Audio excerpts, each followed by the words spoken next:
Hank Green admitting to using LLMs is like a huge bummer. And I know that that's not a groundbreaking thing to say in any capacity, but I think it's important to acknowledge that before I continue. I love Hank Green in, the parasocial way that I'm sure a lot of people love Hank Green. Like, yes, in high school, I was a John Green books girly, absolutely. Loved me some YA sad teen romance. But I was first and foremost a smart kid. I was a kid who loved learning and knowing things and finding things out. And so the Vlogbrothers content and all of the stuff that Hank has been making over the course of his career is stuff that I'm just kind of inherently drawn to. It's stuff that I want to engage in. I'm not trying to be especially mean to Hank Green.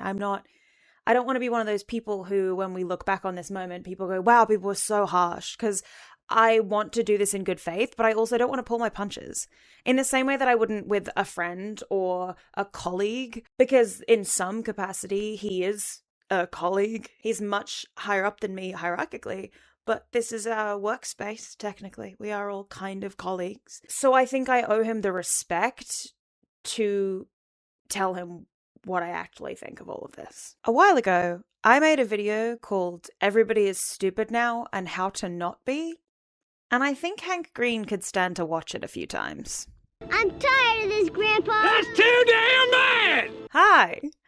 I wasn't going to talk about this, because I'm technically on holiday. That's why the surroundings look different. That's why the lighting is yellow.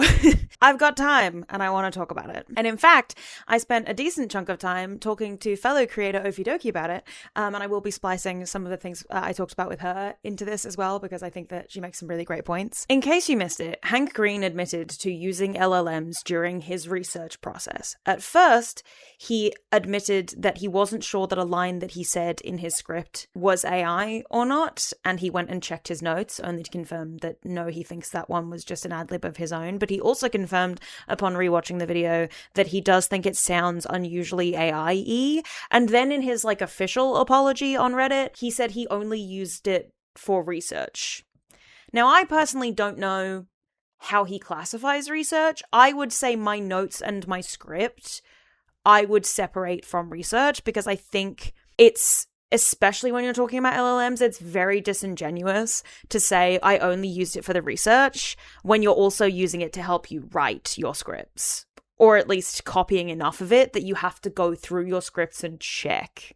And I think that the specifics of the call out are also so interesting. People were saying that him saying I appreciate the pushback was directly aligned from the LLM. And the thing is, I even believe him that I don't think that that was a Claude line. I appreciate the pushback is, again, to me, very much a Hank Green thing to say. But it's the fact that he was called on that and he went, oh shit, I gotta check my notes. Let me make sure that that's not. What do you mean? Yeah. What do you mean you had to check? What do you mean you didn't know? If he'd have known, he could have just said, no, man, that's just what I was. He literally, also, he implies that he didn't watch the clip before that. When the clip was going around, implies that he didn't go back and watch the 2 minutes before that to see if he was responding to pushback from the guest. He just went, oh, I don't know. Maybe it did come from the chatbot. And I'm like, you didn't even rewatch that section of the video?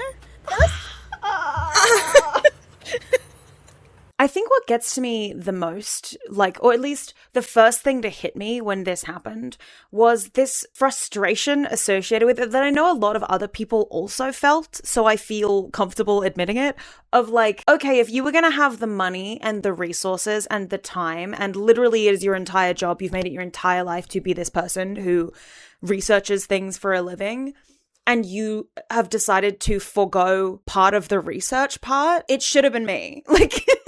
That's kind of my dream job. Not being able to work on videos for the last couple of months has been really hard on me. And it's because, I have a job that pays steadily that I need to work on in order to live and function and survive. And I've been taking loads of extra shifts, and also my chronic illness is bad. But if I could just do this full time and not have to panic about money, I fucking would.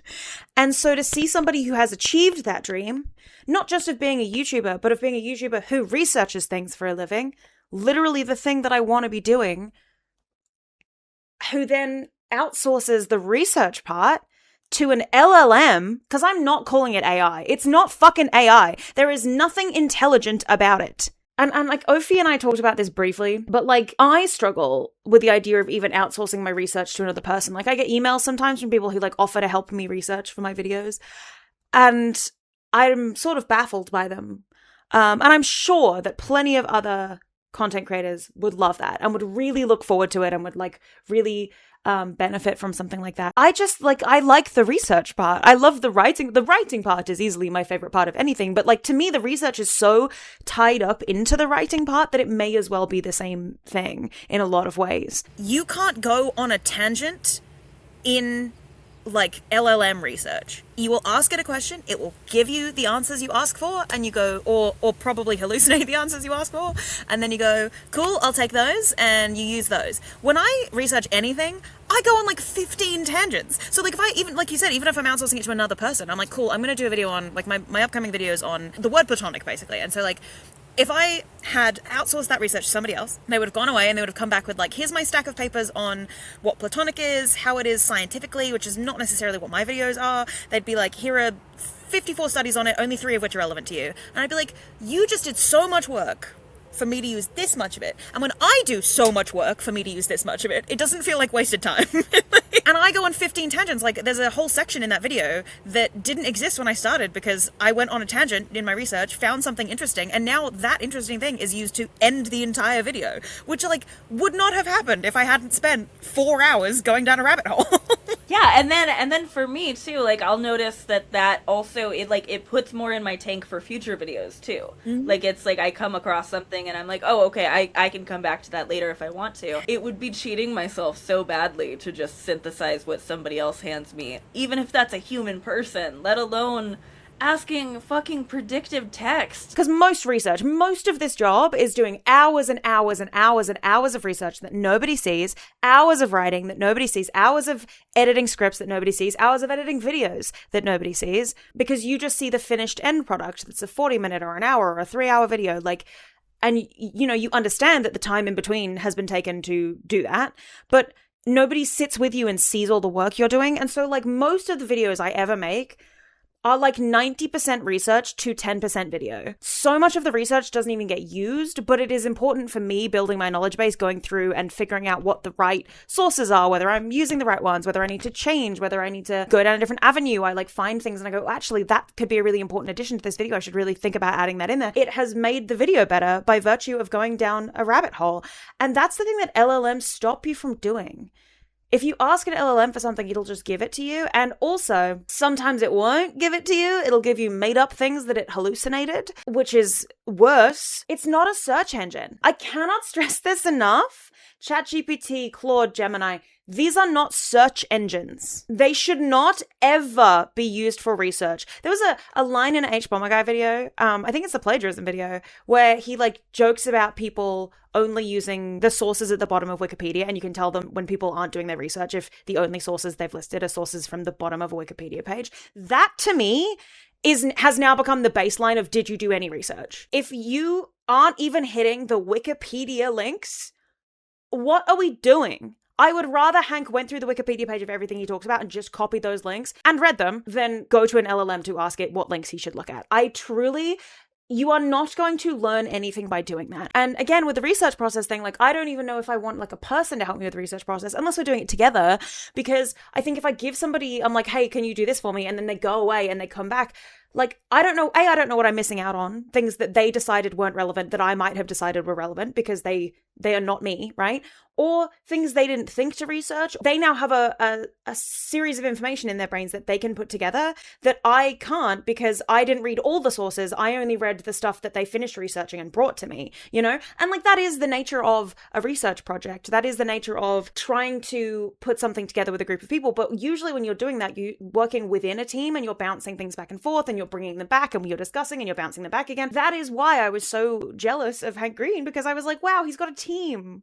He can do all this stuff. He has a group of people that he could outsource. He has the whole internet because everybody knows that he's Hank Green. And so if he asks, he could find somebody who's an expert. He could throw a stone. There's like that Reddit analogy that's like, if you mention anything, an expert in that thing will show up in the comments section. It's just the way of the internet. It's fucking Tom Scar's rule. If you mention anybody by name on the internet, they will find it. There are so many things that make the internet an incredible, incredible thing. It's an amazing resource for building community, for learning, for spreading knowledge. And LLMs are just making that community smaller and smaller and smaller. It's the same way that like there used to be forums for everything, and now you're either on Discord or Reddit, and those are the options. And I love Discord and Reddit, but like I would also like for there to be forums for everything. We're just spending so much time removing ourselves from society and choosing to only access the things that will also tell us that we're really cool and smart while we do it. Like, part of being a YouTuber is getting shitty comments. Every single YouTuber on the planet gets them. It is not unique. And if you're a woman, it's usually worse. A person of color, worse again. If you're a queer person, worse again. If you're a trans person, worse again. Hank Green is kind of in the golden spot of being a cis white guy who is bi, but is, you know, like married to a woman and like wasn't out as bi for most of the time that he was on the internet. Also had cancer and like got through it, and is like, that's a lot of people will see that as like a heroic act and will see it as something they should look up to. Like I know I did, I still do. So he's in like the best position possible. And that doesn't mean that the negative comments don't get to him at all, but it does mean that you do need to be mindful of learning when something is a negative comment for the sake of negativity and when something is trying to be constructive. Because I've said this before multiple times, but especially in regards to J.K. Rowling, like things got bad for her because she was so big that when people started criticizing her, she couldn't see criticism for what it was, because to her that was a wall of hatred. Like it was just a wall of people yelling at her, and she just could not pass through, oh, some of these people have a point. And I think the human instinct, which is very understandable, is to double down and go, no, I'm right actually, and these people are all being mean to me and I don't want to deal with it.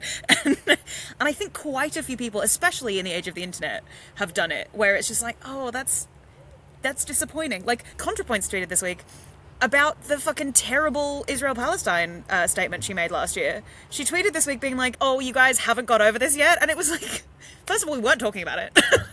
Second of all, like, how have you not got any of the, like, salient points that went in? Yes, there were plenty of people that were just being transphobic and horrible to you.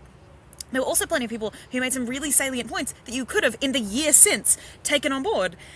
And just didn't, and just doubled down. And I think that's something that I desperately don't want to do. Like, I try so hard all the time to not get reactive. If I get shitty comments, like, instinctively my response is, ew, fuck you. And then if it's, like, a long comment with, like, an explanation of why they're pissed off, I'll still read it and I'll still engage with it, because I'm like, well, what if I am wrong and this person was right? I don't want to be the person that's like, actually, I hate you and it's not my business. I made the thing, I put it out there, my name's on it, so I would like to be right. Like, I would like to not be putting something out that is wrong or, like, not representative of who I am, and then only realize it way later when I've come back to it with fresh eyes and gone, why did nobody tell me this? It's like, yeah, people were telling you. You didn't listen. And all of the people on the shitty evil side were saying, oh my god, they're so mean to you. Oh my god, they're so mean to you. You should come over here where we'll fawn over you and we'll tell you how great you are and we'll protect you from those evil queer people. Like, that worked. It's a very similar system to how the LLMs work. They are sycophantic. They will tell you how great you are while you talk to them. Super Eyepatch Wolf made a really good point about this in the video he made about it. I was having a really good time talking to this thing. And I was like, oh wow, this is interesting. And like, it was like asking me questions, and it was very subtly reinforcing everything I said and just becoming this incredibly like kind of pleasant experience. And it was so fucking weird. So then anyway, I left it for a couple of days, and then I kind of was like, okay, I should do another session with that thing and just see like how, just see what it's like. And so I did another session, talked to it, much the same thing. No weird like inappropriate stuff this time, but there was that just constant like reinforcement, and it started saying things about me. It started giving me insight, and it started specifically saying things about me that I like when people say. Like, it was flattering me, and it was flattering me in a way that went under the radar completely. And so like, I did one or two more sessions with this thing, and then I kind of realized, I don't know if this is research for a video. I think I'm doing this because I'm getting feedback from it, because I'm getting dopamine, because this thing is so perfect at making me feel good about myself.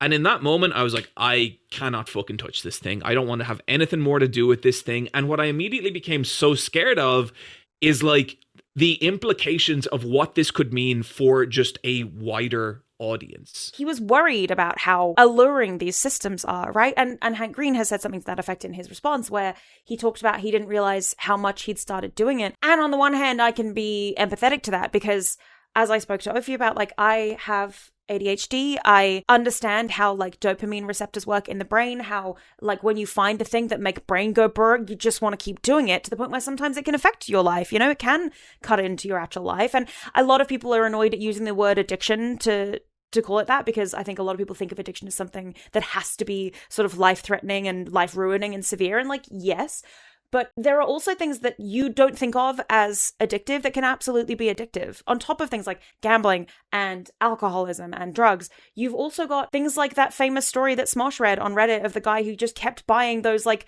game ships that don't exist. That is also an addiction. That is a real addiction because he's wasting money on it. The thing that would make the most difference, and that hopefully will make the most difference, is that it seems like he even has gotten to a point where he's using these LLMs and these like AI tools so much that it is isolating him from the people in his real life.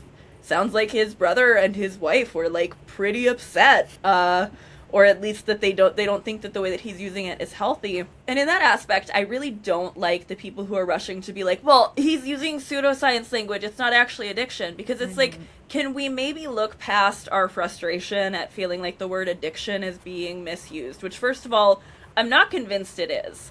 Because if we're misusing addiction because only chemicals can be addictive, what the fuck is gambling addiction? What is self-harm addiction? What is, like, digital self-harm addiction? Like, I think that there are ways that you can be addicted to things, and I think that using something so much that you think that it's a detriment to yourself and that your wife and your brother agree that it's not healthy, like, I think it's okay to use language around addiction about that if that's how you feel. Absolutely. And also, he didn't even really, like, he just said that the level of dopamine he's getting is not healthy. Like, that if you are going to get accused of pseudoscience for saying any remotely negative thing about over-reliance on a chatbot, I'm gonna suspect that the person who thinks that that's a bad thing to say might be in the pocket of big chatbot. I think it's also those people sort of saying that he's doing this are being anti-intellectual by doing that. I do think it's like, but you used big words to explain. It's like, yes, he's Hank Green. That's kind of his whole thing. If he'd have instead said, oh, I'm addicted to the chatbot, then I would have been like, oh, like, why are we jumping straight into that? He didn't do that. He said, here's what happened. And he explained it in the way that Hank Green explains things. Like, so, like, just to say, like, oh, it's, you know, he used the word dopamine, therefore he's, like, you know, it just feels, it's very icky to me. I don't like it. It's a very Hank Green explanation, and again, I think that when he's referring to dopamine, even though I'm not going to say that this isn't part of it, I don't think that he's necessarily saying, I'm addicted to it feeling good when the chatbot tells me that I'm a good boy. I think he's saying, I'm addicted to it feeling good that I can accomplish things very, very fast. Yes. I'm addicted to the good fuzzy feelings of checking things off of my never-ending to-do list. Like, I genuinely don't think that he was saying, I'm addicted to Claude telling me to put more tokens in, and I think it's, like, pretty disingenuous to pretend like he was. Absolutely. Like, as somebody with ADHD who does have problems with dopamine and I don't have, like, an addictive personality. I'm very lucky. I don't enjoy most things that you can get addicted to. However, I think that means that I come at this from an interesting place, because the things that I do get addicted to, in big air quotes, aren't, like, normal addiction things. I'm not like gambling, I'm not drinking loads of alcohol. I drink a lot of coffee, but I can stop anytime and I'm fine. I'll get really hyper-fixated on stuff, and then that's like the only thing that gives me the dopamine for ages. So like when I first got into K-dramas, famously, in 2020, I watched 67 K-dramas in 6 weeks. That's 1.5 a day. That's simply too many. And there was like a lot going on in my life at the time, and it was COVID, so like I was like, we were in lockdown in the UK, I didn't have anything else to do. It was like holidays from uni, so I literally was just in my house. But like, if I hadn't been at home doing that, I would have watched less, but I would have still been, basically, as soon as I wasn't at a uni lecture, I would have been at home watching K-dramas. And I know that because when I went back to uni, I fucking did that. It's a silly thing to be like, I was addicted to K-dramas. That makes you sound really cringe and embarrassing to people, like, everywhere.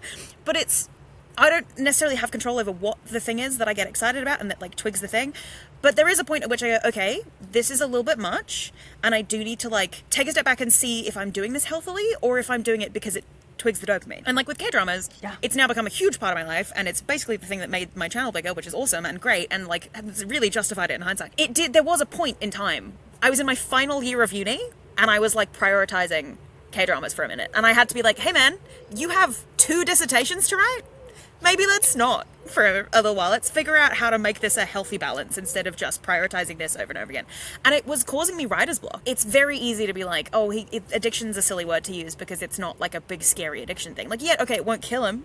That's true. Watching K-dramas won't kill me. It is on the addiction end of things, it is on the end that's like not that dangerous. But I think the thing with LLMs that people don't understand is that they are that dangerous in a lot of ways. And a lot of these LLMs play up to that and are very dangerous for that exact reason, because not only are they addictive, but they are sycophantic. And those two things tie into each other. Kaylin Conrad, another creator on this site who is fantastic, wonderful, wonderful creator, has done a series of videos now on different LLMs convincing people to kill themselves, to harm others, the dangerous ways that LLMs have infiltrated people's minds. Their most recent one was about Gemini. They've done one on ChatGPT. They've done one on Character AI. These things are dangerous. So like for people to turn their nose up and be like, oh, you can't use the word addiction about it. Okay, but what do we call those people?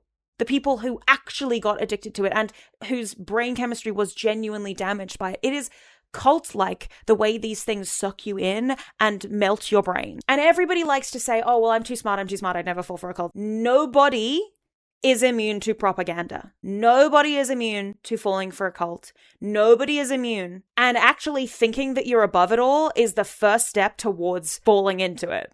Because you get that Dunning-Kruger effect of like, oh, well, I'm so smart that nothing can penetrate me, so you don't notice when it is. That is unfortunately how it works.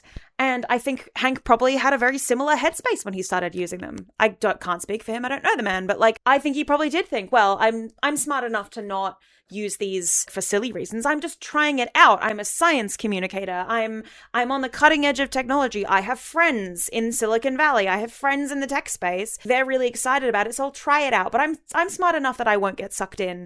And then he did. And like, that should worry everybody. Yes, I'm very disappointed in Hank, but I'm also worried about everybody because a lot less people use AI than you think they do. But also at the same time, a lot more people use AI than you think they do. You know? Yeah, no, I agree. And I think everybody thinks that they're using it less than they are. Like, I won't name the particular journalist who I saw. People who are watching this probably already know. I saw somebody who I have read an interview by who admitted to the use of no fewer than 4 different AI tools in her workflow, saying that it sounded as though Hank probably used AI more often than she did. And I don't know that that's true. I don't think that anybody has a gauge on how much other people are using this. And I see that in multiple ways. I see that in Hank's brother and wife saying like, whoa, I didn't realize how much you're using this. This seems detrimental. Because how can you tell if your loved one is already always on the internet? How do you know when they've gone from Wikipedia and JSTOR and real sources into chatbot hell? Like, you don't know. You see it, I think, in people who say with a lot of confidence that like everyone they know is secretly using AI. And I gotta say, I'm in a group chat with quite a few creators. None of us use AI. Like, literally none of us. I believe that if somebody in that group used it, like, I don't think that we have enough, like, groupthink that somebody couldn't be contrarian. I think we just all care about what we're doing. I think people are telling themselves that everybody's using AI to make themselves feel less lazy and to make themselves look less lazy. If all of these people were really as AI forward as they claim to be, who really endorsed it, who really thought it was this miracle thing, who really think it's the future of research, the future of writing, the future of content creation, I would see in your research document, the very first thing at the top of the page would be resources found with, and then the name of the LLM. They would just say when they made the thing that it was made using AI. They would just say that. In my research process, in all the docs, like not every creator does this, but like most of the creators I know that do video essays will do footnotes in the top corner with like, when they're referring to a specific thing, and most of us will put a resource document in the description of the video with all the sources that we used, because we like understand how sourcing works. I think if you're making a video where you've sourced most of your sources from an LLM, or any of your sources from an LLM, I think that should be the very first thing at the top of your bibliography. You should have resources found with LLM. And if only some of it was found with LLM, then you need to put a star next to the ones that were.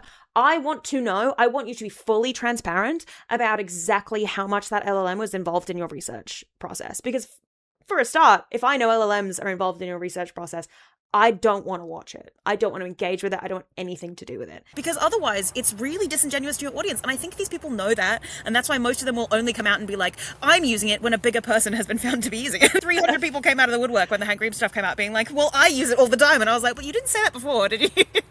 Only after Hank Green used it, you were like, I also use it. I've said this before, but so much of this uprising in AI, this constant refrain of like, if you don't use it, you're going to be left behind. If you don't use it, you're going to be left behind.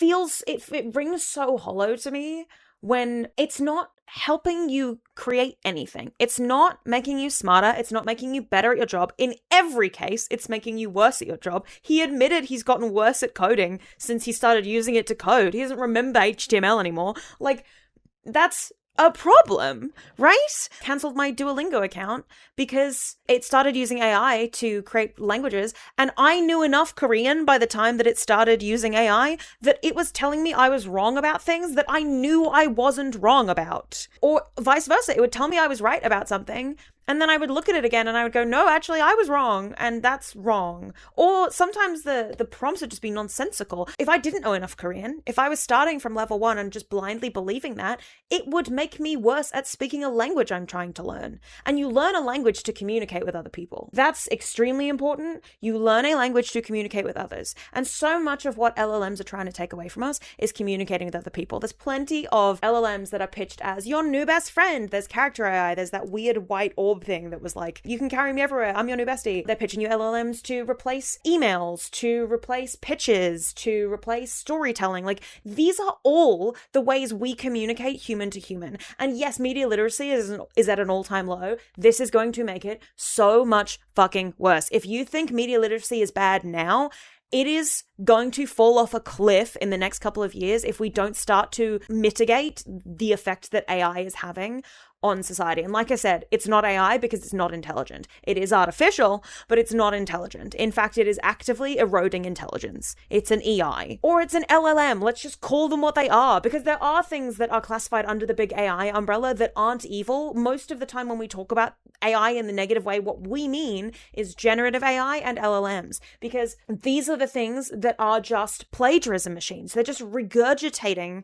other people's writing. Like, John Green has spoken about how he's stressed about AI affecting his job. It's absolutely possible and probably almost certain that his books have been fed into these LLMs, which means they probably could mimic his voice. And that's horrific. Also, like, the way it implicates him as well, because their names are so tied together. They were the Vlog brothers for such a long time. There is this, now going to be this permanent aura around him, which sucks, of, well, if Hank's using it and he's the smart brother, what's John doing? And I hate that. That sucks. Like, I don't read as much John Green as I used to when I was a teenager, because he isn't right for my age demographic, really. But, like, I loved his books, and they have a very John Green voice to them. They have a very specific flavor to them, but because they're such a specific voice, if they get fed into an AI, which they definitely have been, because every book has, I think an LLM would not have that hard of a time recreating his voice and style into a new novel, and I think that's really scary, and I think that really sucks, and he's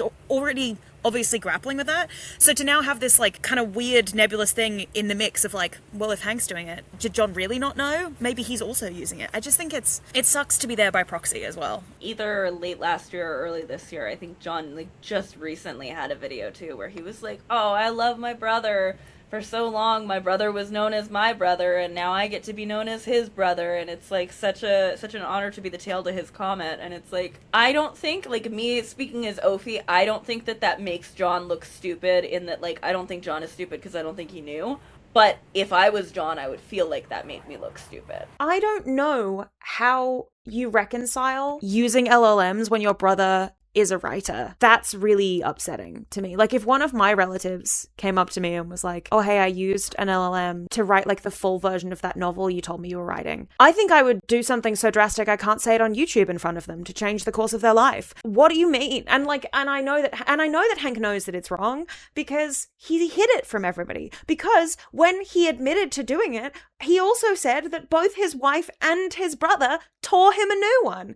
Fucking justifiably so. He knows it's wrong because when he got caught, he acted like he got caught. He had his hand in the cookie jar and he knew it. But I've gotten to the point, you should know this too. Well, who cares if they used ChatGPT or Claude to help them write it? It's like, I care. I care if they used it. I care very much. I don't want to read something that somebody did not care enough to write. I would rather read a badly written, or like badly syntaxed, or like a fic that's like written in somebody's second language, or like, I would so much rather read that than read something that seems polished, but is made with AI. 1,000 times out of 1,000, I would rather do that. I want a real person's Mary Sue. I do feel like sometimes people have like more of a fixation on themselves as like somebody who can write or has written rather than like somebody who does write. And so I think that this shortcut like allows them to luxuriate in that without having to like put in the effort or whatever. Weird example, but K-drama brain.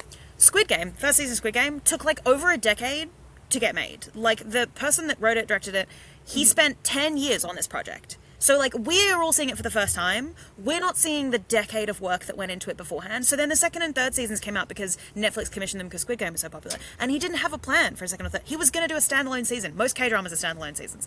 So he was like, I'm done. I've told my story. I'm good. And then Netflix was like, we'll pay you money this time, what you're owed, if you make 2 more seasons. And so he had to make 2 more seasons in, like, 2 years, which feels quite fast to people who watch TV, right? But when you spent 10 years on the first one... and then you're given like 2 years to write 2 more of them, it's so much, and it's so much work, and it's gonna be worse, and it was less good, and I don't think he cared. I'm glad he got the money. Good for you. Take that Netflix bag and run.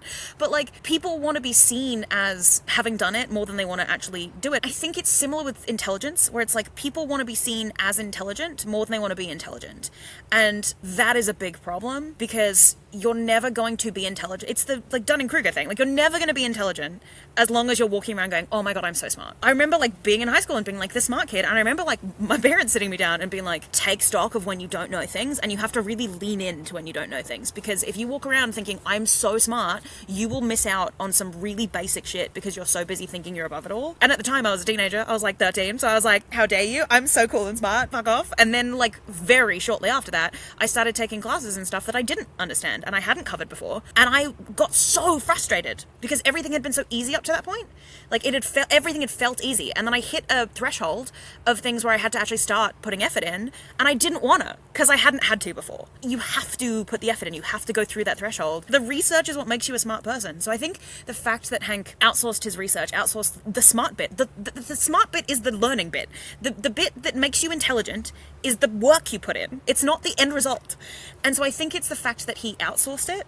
That's why I think I've been so, like, hurt and upset by it, because I'm like, I now genuinely do think you are less intelligent than me, like, and that sucks. Such a difference between the expectation that like you'll always know something, which I think is so present in the way I see a lot of people say that they use these chatbots. They say, I ask it to summarize things for me, and then I look over it and I make sure that there are no errors. And it's like, okay, but how are you doing that if you didn't do the research in the first place? Like, either you need to do the amount of research that like makes the time that you saved negligible from the LLM, or you don't actually know what you're looking at. You're looking for like contradictions, which is not the same thing as being able to pick out pieces of misinformation in a summary. And just knowing that the human mind is valuable, like, I try not to even look if like a Google AI summary pops up when I look something up on my phone. I try to not even look. I don't want that shit overwriting things in my memory. So when I hear Hank Green saying in one side of his mouth, oh, I was relying too much on auto-generated notes, and then on the other side of his mouth he's saying, I read everything. Everything that you're hearing from me is from my own brain. I don't believe that, sir. It's I don't want to surrender my brain to the machines. I don't want to do it. I don't, like, it's the last thing I've got It's my autonomy. I want to keep it, please. I remember in his Reddit comment, he said, like, oh, the thing that I'm most concerned with is ruining myself for other people.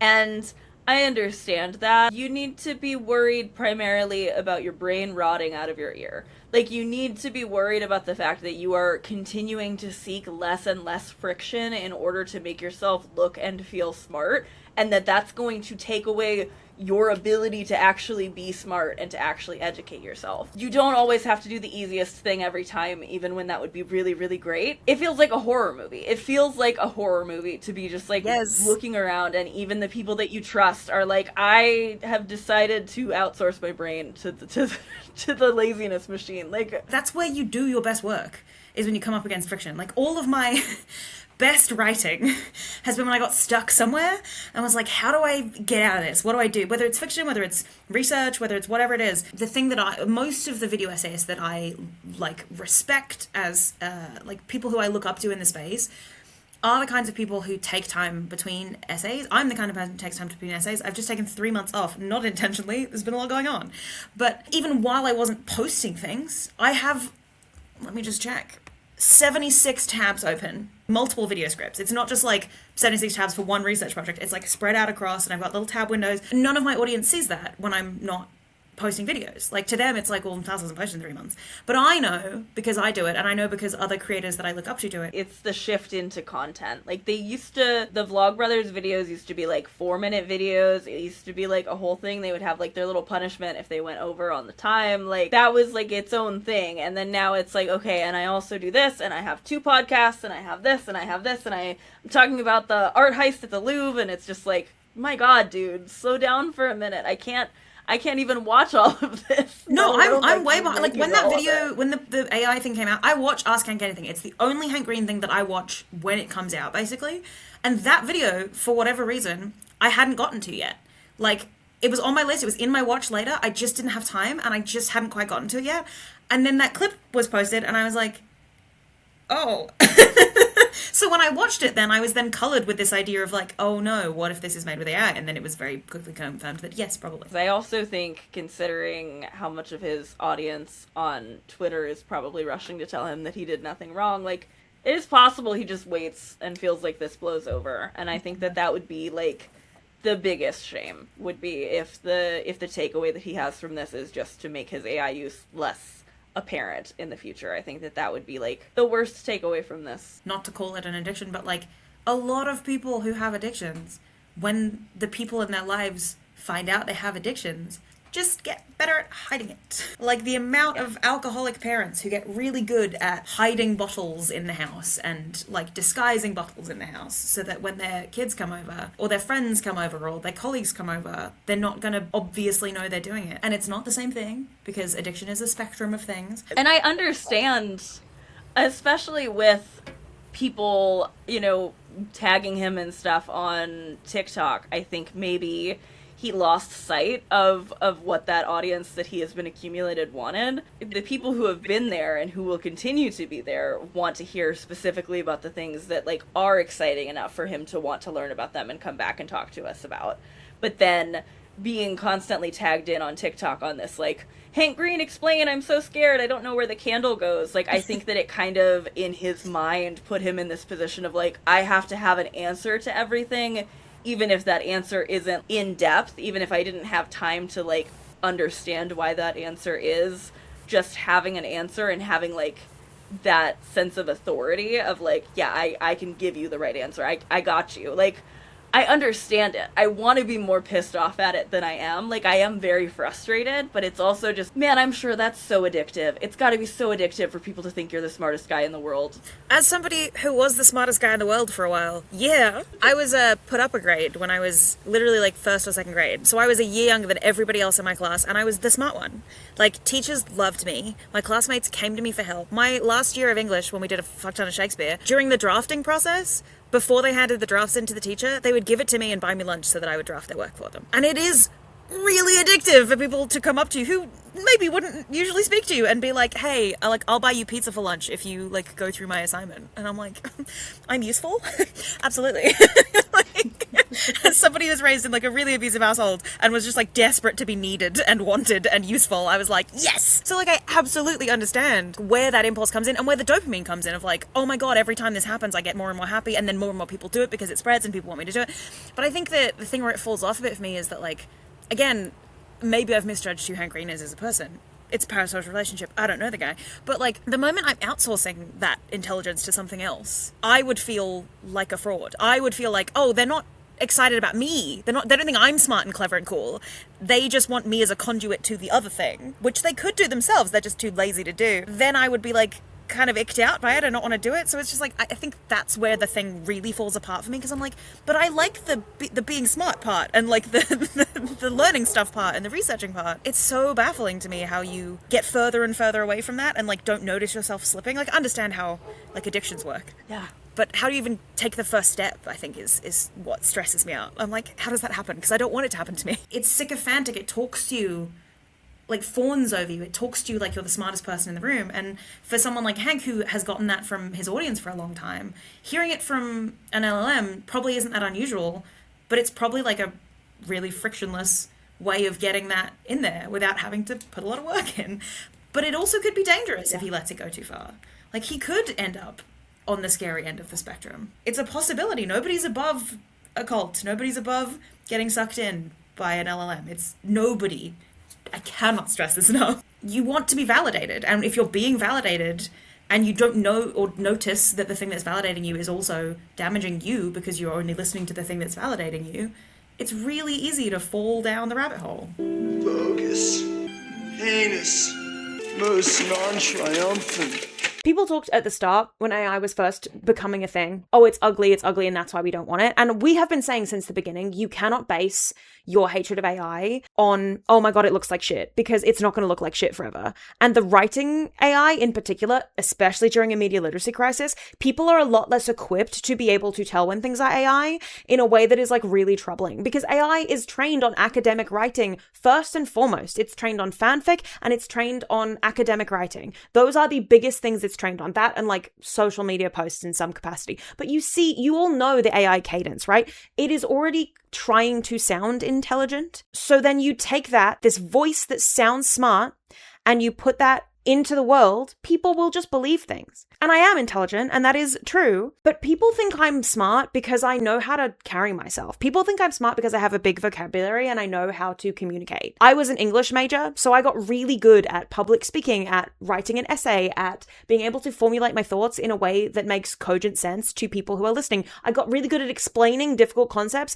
in simple ways. Makes people think that I'm really smart, but I'm also dumb as fuck. Socrates said, I only know that I know nothing. You have to acknowledge that you are not intelligent in every category in order to actually retain that intelligence. You have to be willing to be like, I just don't know enough about that, and I'm either going to learn or I'm going to hold my hands up and say, I do not know enough about that. It's very frustrating that we just sort of exist in this society where it's like, well, it sounds smart, so it's smart.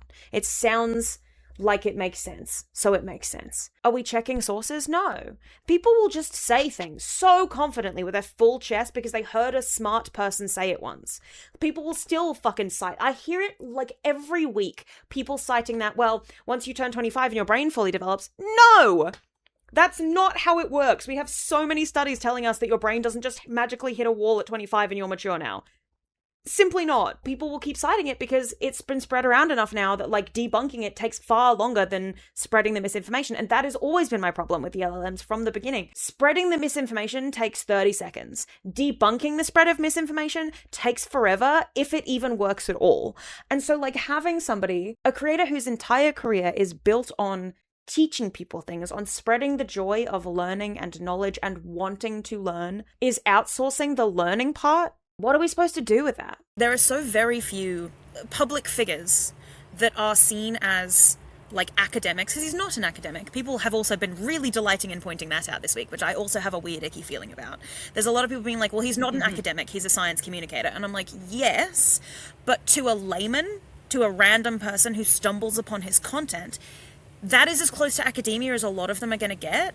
And like, that's a doorway into academia for a lot of people. There are people who will know that they can do academia because he's made it accessible to them. Deriding him by calling him not an academic, but also then venerating him by calling him an academic. I think you've got to find a healthy medium between the two. It's frustrating because he's one of the few public figures, creators, who is so knowledge forward. He's so learning forward. He's so, let's find the joy in learning. Let's bring everybody in, no matter how, like, so much of the Vlogbrothers, like, educational content, which I watched some in high school, like, my teachers would put it on. Because I was in Australia and we didn't have Bill Nye the Science Guy. Like, I found out about that on the internet. My teachers would pull up, like, their history content, their, like, science content to, like, just be like, oh, here's this thing. They can explain it in this 10-minute clip better than I could in this class, and then we'll talk about it afterwards. It's frustrating because, like, how many other people can you think of off the top of your head that are sort of famous for being knowledge creators? I think I could name like 3.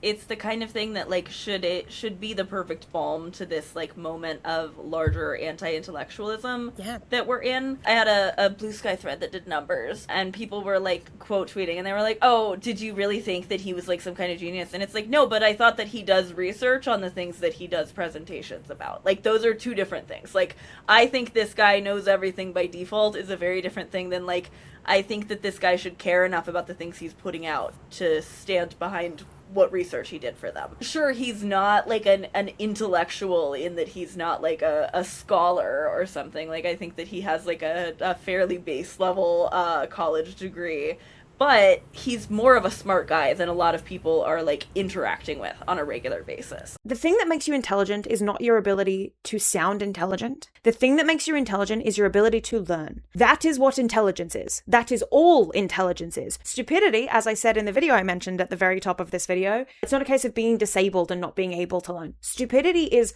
repeatedly refusing to learn. Willful ignorance is the problem. That's what really makes a stupid person. A refusal to engage with new or contradictory information. You can be unknowledgeable and not be stupid, provided you're not being deliberately obtuse. Stupidity isn't a lack of intelligence, it's a lack of curiosity, which means that I can very confidently say that people are getting stupider.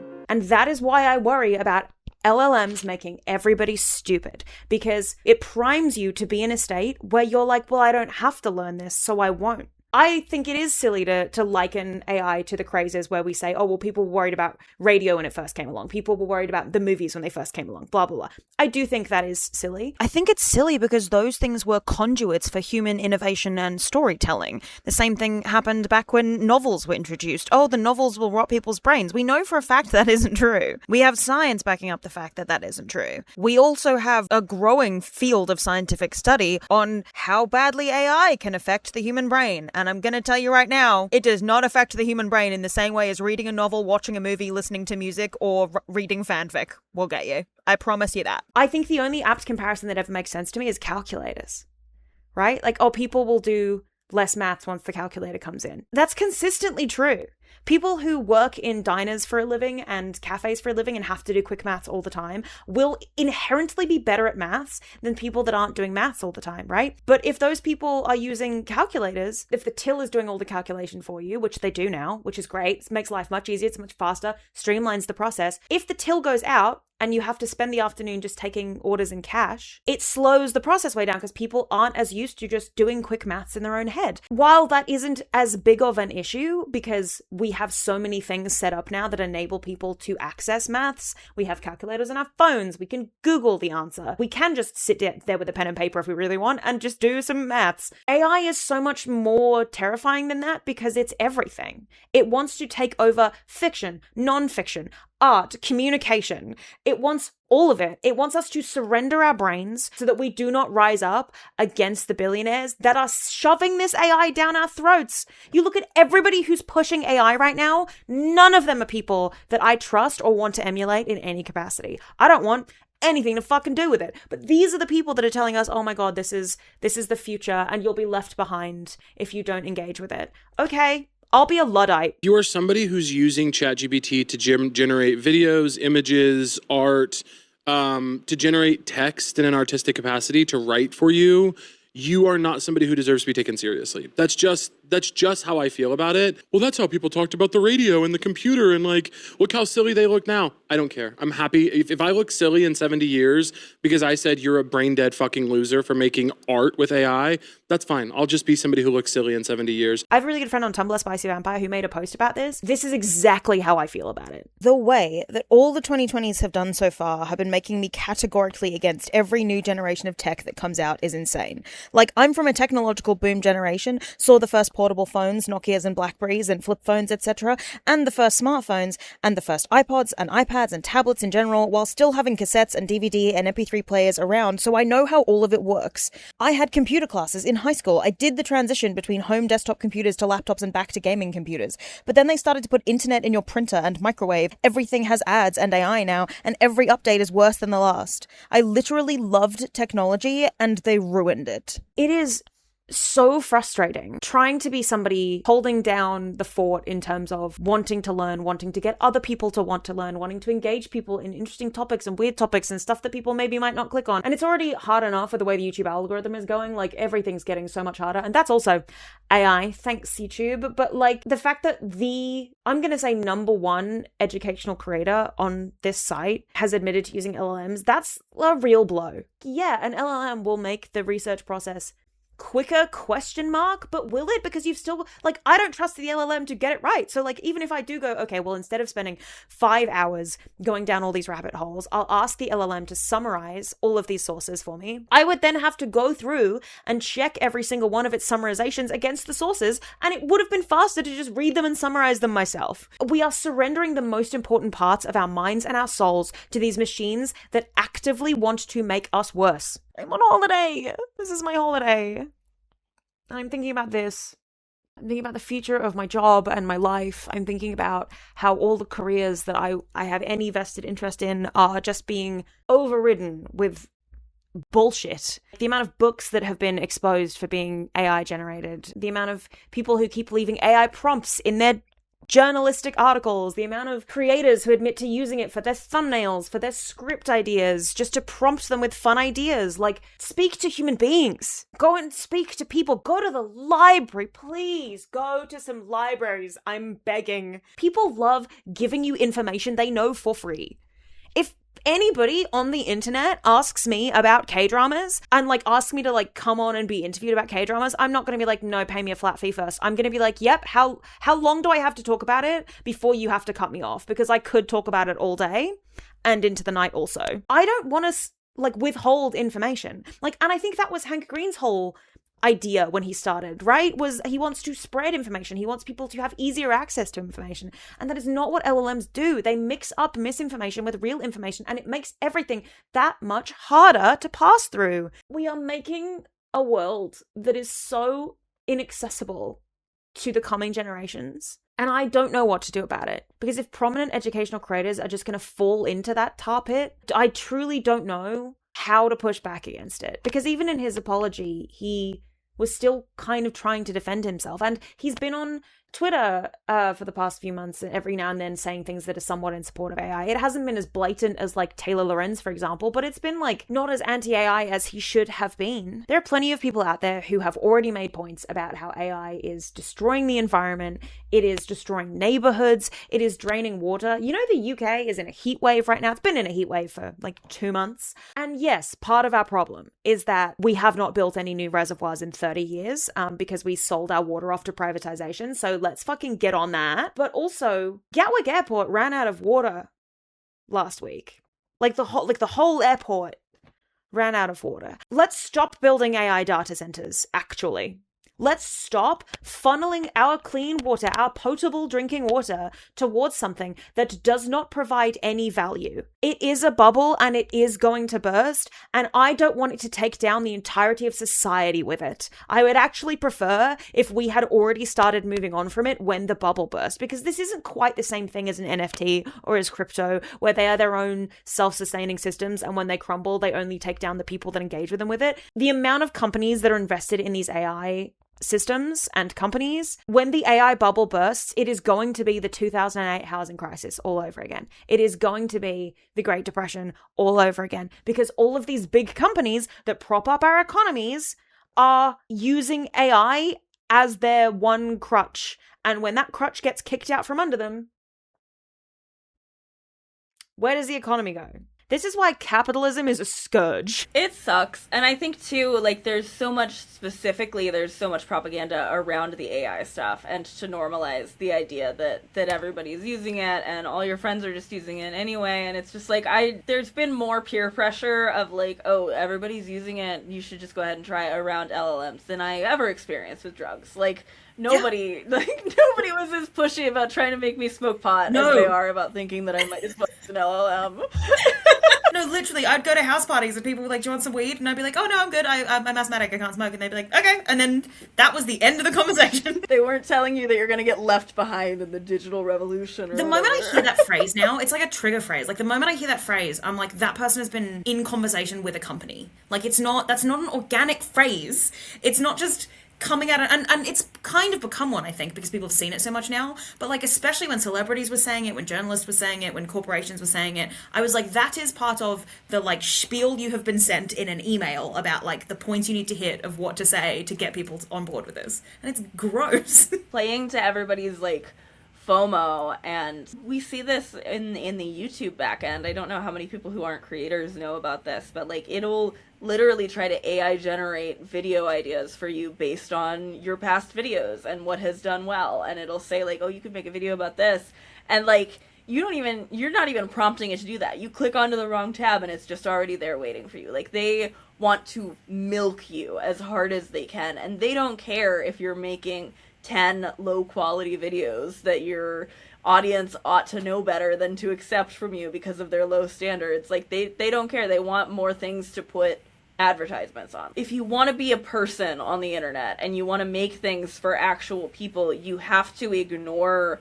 what the platform wants from you. But then if you want it to be put in front of people, you kind of do have to do what the platform wants for you. I understand how people get propagandized into like, I'll just see if that can help. I'll just see if that'll like make me more productive, which will bring more people into my audience. But like, I think what you want is the person to person element of like, you actually put work into this and your audience can see that when they watch your content. Absolutely. You want them to be there for you, not the content.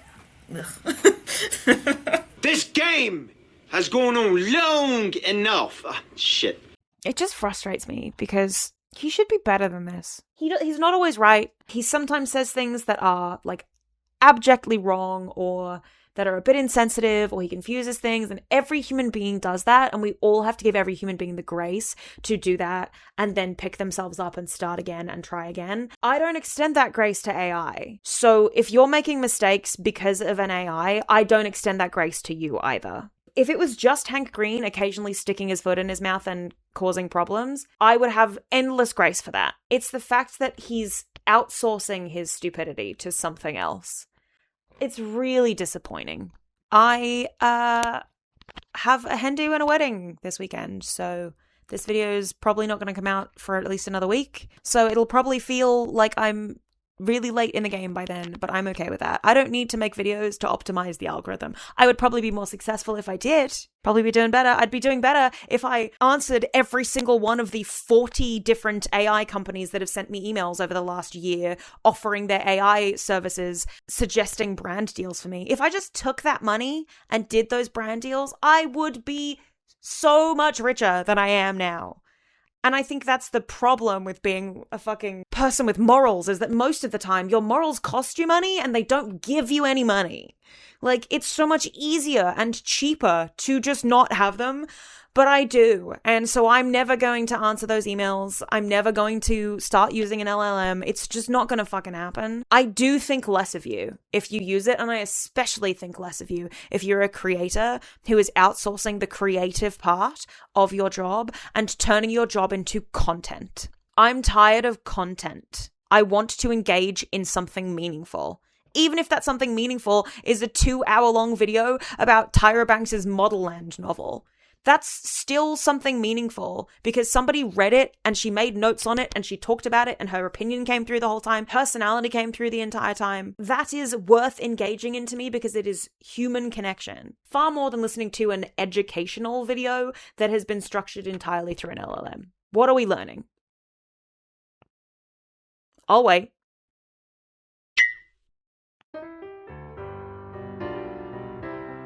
I'd actually really like to end this video with a quote from Luke Kennard, who is a phenomenal poet and also somebody who I met when I was at university, somebody whose words I genuinely have tattooed on my body, which is wild when you meet a guy after you've done that. But he was interviewed for an article about AI-generated stories, and his response was, "Because we're human, we tend to personify AI and imagine it as some kind of glowing robot with a benign and neutral face, when it's really just predictive code based on a massive stolen database of actual writing, physically based in vast, expensive, and destructive data centers with catastrophic repercussions for the surrounding communities. Of course, it's capable of spitting out a coherent and even enjoyable poem with the right prompting and finessing. Given that it's been trained on thousands of years of human work, it would be embarrassing if it wasn't. I suppose the question we should be asking is it worth it?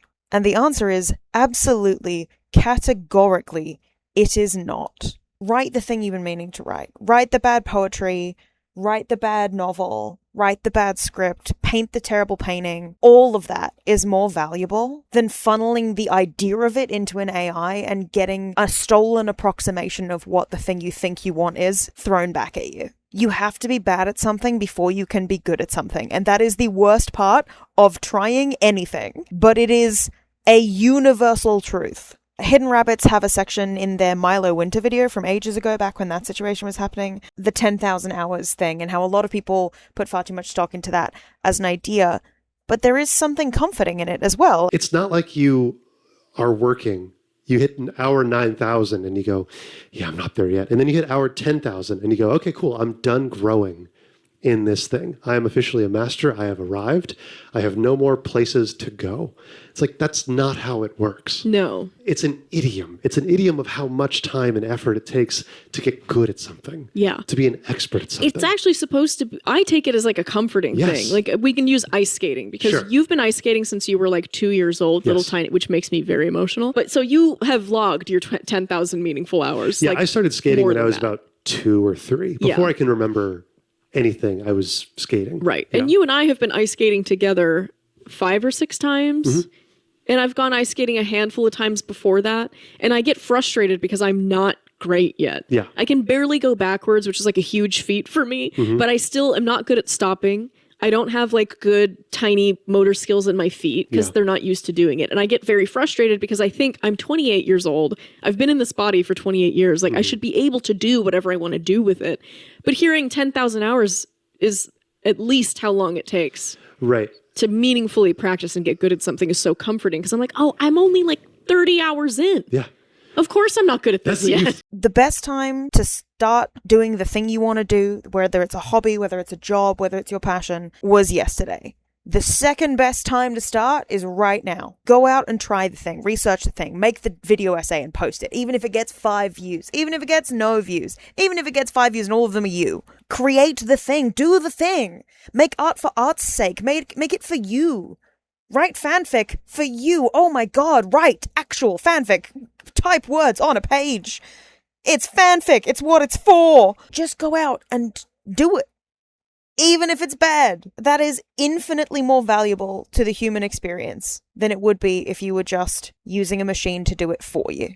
Ophi's channel will be linked below, and you should definitely go check out her video on the topic when it comes out. You should also check out her newest video. It literally dropped while I was editing this. You've probably already seen every other YouTuber's video on this topic, but I also highly recommend these ones too, because I think they make some really fantastic points. And I might be biased, but like, they make fantastic points. Also, definitely go and watch the new Pim's Crypt video about the backrooms. I have a tiny little voice cameo in it, but also it's just a fantastic video. Go check out Darkfry's new video on YouTube Poops, also fantastic. This is just me shouting out good art that I want people to engage with. Everybody go engage with good art that my friends made, and that anybody made it. They don't have to be friends. Go and engage with good shit. I would like to say a huge, enormous thank you to my wonderful patrons, Ian Musa and Candy99, who have been huge supporters since day one. Absolutely love and adore them and their support. My wonderful rooftop dwellers, Cast, Dana Brand, Nick Hook, BPs, Ace of Lights, Cal Kale, Best Dressed, Sunshine Shay, Deborah Laban, Sarah Parker Shemilt, Ghost Porcupine, Callum McLeod of Clan McLeod, Whoop Whoops,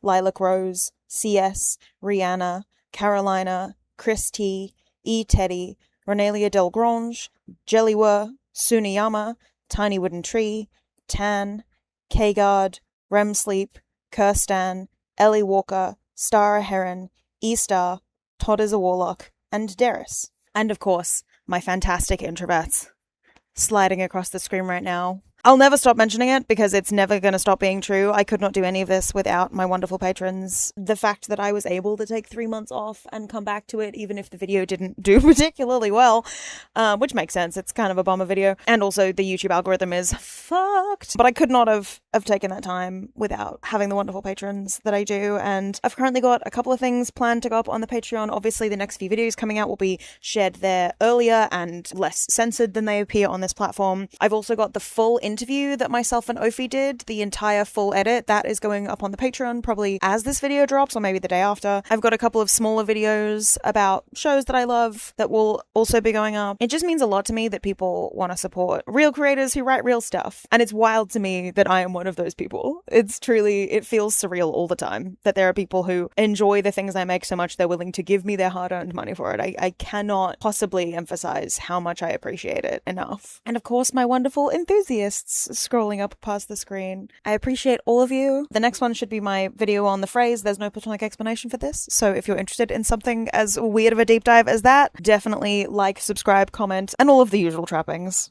If you watched all the way to the end, get yourself a cookie.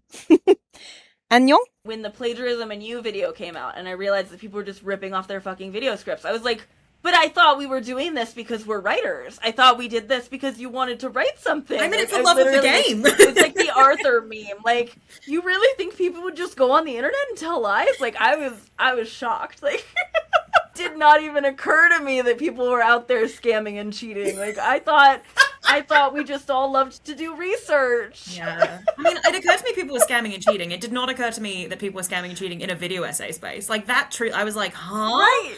I was like, but you called it a video essay. It's an essay. We all learn how to do essays in English. Like, what do you mean? You do the research first. God, rest in peace, Illuminati YouTube channel. I know you would have loved LLMs. Oh my god, she so would. That's the worst. She probably wouldn't have gotten caught. Oh my god, and James Somerton would have been using, like, gangbusters. Like...